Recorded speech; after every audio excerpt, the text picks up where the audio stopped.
राष्ट्रीय सफाई कर्मचारी आयोग भारत सरकार की उपाध्यक्षा अंजना पंवार ने वीरवार को धर्मशाला उपायुक्त कार्यालय परिसर में जिला कांगड़ा प्रशासनिक अधिकारियों, सफाई कर्मचारी यूनियन, समाज सेवियों के साथ ओपन हाउस संवाद किया। इस बैठक का उद्देश्य सफाई कर्मचारियों को पेश आ रही समस्याओं के बारे में जानने के साथ साथ केंद्र सरकार सफाई कर्मचारियों के लिए गई विभिन्न कल्याणकारी योजनाओं को इस वर्ग तक पहुंचाना था, साथ ही वर्तमान में चली हुई योजनाओं का मूल्यांकन भी करना था। उन्होंने बताया कि किस प्रकार समाज का वह वर्ग जो रोजाना सफाई का कार्य करता है उसका जीवन कैसे बेहतर बनाया जा सकता है।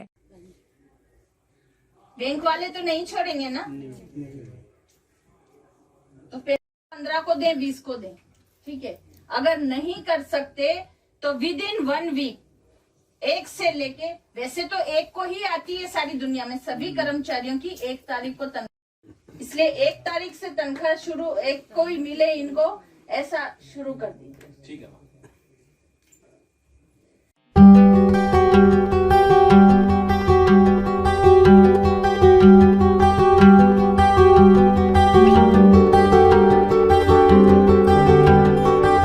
चालू कर दीजिए। उसका जो भी डॉक्यूमेंट्स में कुछ मिस्टेक है अगर सम्मान से विदा करिए। वो कर्मचारी आप लोगों के लिए काम करता है, अपने जीवन के इतने अमूल्य क्षण वो, इतने पल वो वहां पर देता है, तो जिस दिन वो जा रहा है उसको वो यादें, अच्छी यादें साथ लेके जाए, मान सम्मान से उसको कोई मोमेंटो, कोई ग्रेजुएटी के और जो पैसे उसके बनते हैं वो सारे पैसों का चेक उसको दीजिए, खाली हाथ उसको नहीं भेजिए। ये नियम बना लीजिए कर्मचारियों के लिए, इन सफाई कर्मचारियों के लिए, कि इनको अच्छे से अटेंडेंस मैम हमारे यहाँ सैनिटरी इंस्पेक्टर हैं, वो लेते हैं अटेंडेंस। इनकी ड्यूटीज मैम वार्ड वाइज लगाई हुई हैं और थीम वाइज भी है मैम, जैसे स्वीपिंग का अलग है, डोर टू डोर कलेक्शन का अलग है। और देखिए, मुद्दे तो बहुत होते हैं सफाई कर्मचारियों के, लेकिन फर्स्ट में मैं आपको बता देती हूँ थोड़ा सा आयोग के बारे में कि आयोग क्या होता है। राष्ट्रीय सफाई कर्मचारी आयोग जो होता है वो सफाई कर्मचारी, मैनुअल स्पेंजर्स और उनके आश्रितों के लिए उनका सोशल, उनका मतलब सामाजिक, आर्थिक और उनका शैक्षणिक स्तर कैसे सुधारा जाए, इसका अध्ययन करने के लिए हर राज्यों में जाता है। और आज उसी संदर्भ में हिमाचल प्रदेश के धर्मशाला या कांगड़ा डिस्ट्रिक्ट में हम मीटिंग कर रहे हैं। देखिए, आपको ज्ञात ही होगा कि हमारे देश के प्रधानमंत्री जी इस वर्ग के प्रति कितने संवेदनशील हैं, और इसका उदाहरण हमको देखने को मिलता है कि उन्होंने जब अपने सर्वोच्च पद की शुरुआत करी थी तो वो स्वच्छ भारत मिशन से करी, और स्वच्छ भारत मिशन सीधा सीधा सफाई कर्मचारियों से संबंधित होता है। प्रयागराज में उन्होंने इसका उदाहरण दिया, उनको सम्मान देके, उनके काम से खुश होकर। बनारस कॉरिडोर उद्घाटन के अवसर पर उन्होंने इनके साथ बैठकर भोजन किया। देखिए, ये कोई ऐसा वो नहीं है कि कोई राजनीति करना है या कोई स्टंट है, ऐसा नहीं है।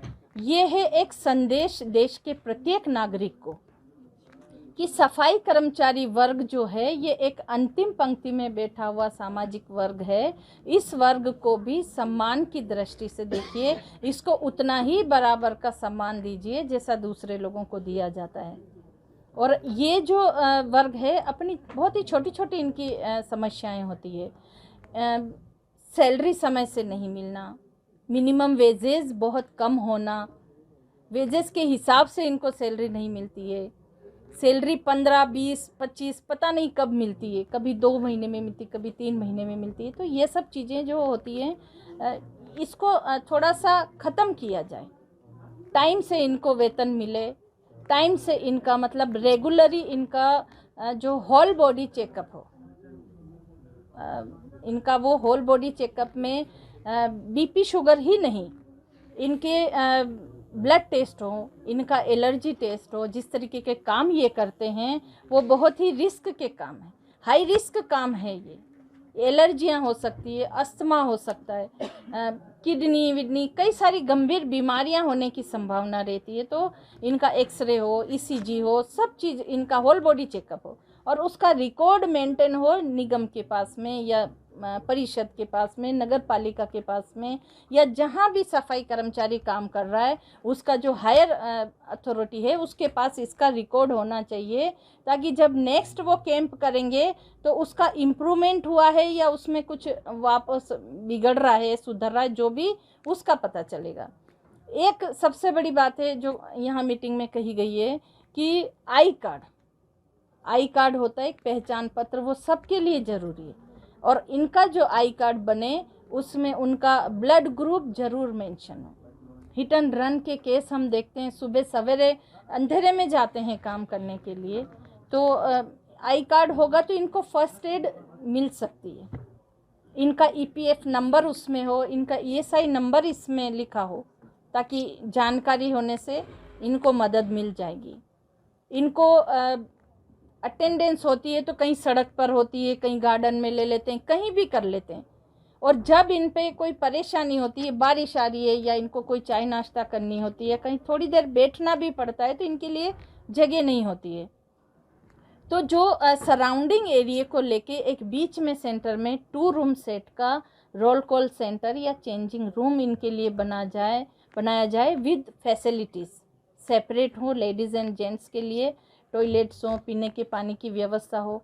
महिलाएं कर्मचारी भी होती हैं, छोटे बच्चे भी होते हैं, उनको भी कई समस्याएं भी होती हैं, तो उनके लिए ये सब चीज़ें होना बहुत ज़रूरी है, ये होना चाहिए इनको। अच्छा, एक चीज़ और मैं बताना चाहूँगी, इनका इंश्योरेंस होना चाहिए।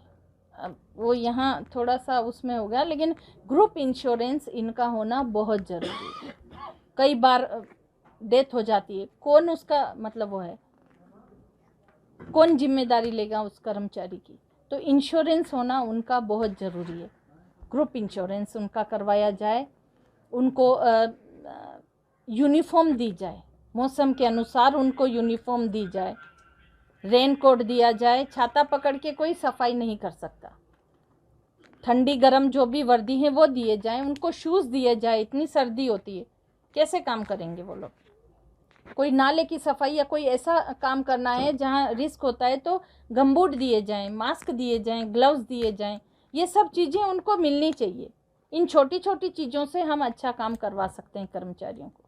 उनका PF समय से कटे और उसका रिकॉर्ड हो, ऐसा नहीं होना कि PF कट रहा है बोल रहे हैं लेकिन जिसका कट रहा है उसको ही नहीं पता है। तो जानकारी सारी होनी चाहिए, इनको जानकारी दी जाए।